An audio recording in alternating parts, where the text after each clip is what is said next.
Bakit mas maraming nagsasabi na mas masaya yung childhood ng mga batang 90s kaysa sa ngayon? Bakit mas maraming nagsasabi na yung mga batang 90s mas swerte sila kasi mas masaya yung mga naging childhood experiences nila? Simple lang. Mga batang 90s, pakinggan nyo to. Lapit ka konti.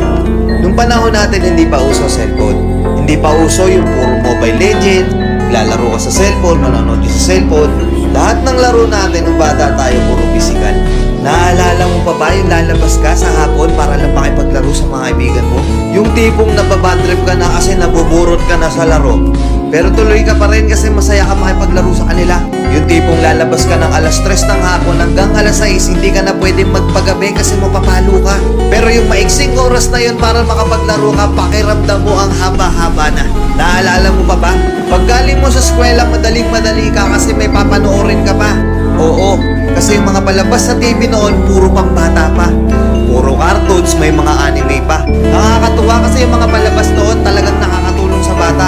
May matinig, may Hiraya Manawari, may siniskwela pa. Hindi ngayon. Putik na yan yung mga pinapanood ng mga bata, puro pag-ibig na, puro drama. Diba? Mapa pang umaga ka man o panghapon ka man sa klase, makakapanood ka. Naalala mo pa ba? Yung nagtutulog-tulugan ka sa hapon sa mama mo para lang makaiwas ka sa palo niya. O teka, naririnig mo ba yun? Oo, paulan na. Gigising ka ng madaling araw, nag-aabang ka ng balita. Gantong umuulan na, sana walang pasok. Yung tipong kahit hindi pa nag-a-announce sa balita, pag lumakas yung ulan ng ganyan, anak, huwag ka nang pumasok. Manood ka na lang sa TV ha.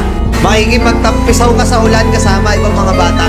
Nakakamiss yung mga panahong wala ka pang pinoproblema. Nakakamiss yung mga panahong wala ka pang responsibilidad at obligasyon.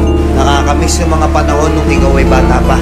Pero napapansin ko, bakit hindi ko na nakikita yung mga ganong klaseng bata? Sa tuwing lumalabas ako, napapansin ko napakatahimik na ng iskinita.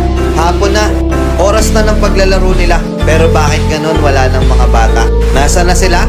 Na-focus na sa kaka-cellphone. Hindi na lumalabas ng bahay. Mas minaigi na lang nilang mag-cellphone at manood ng mga bagay na wala namang kakwenta-kwenta. Iba na talaga panahon ngayon, no? Kasi ngayon yung mga bata hindi na nila ini-enjoy yung pagkabata nila. Hindi na sila lumalabas para makipaglaro sa mga kalaro nila. Nagbabago na talaga yung takbo ng mundo, di ba?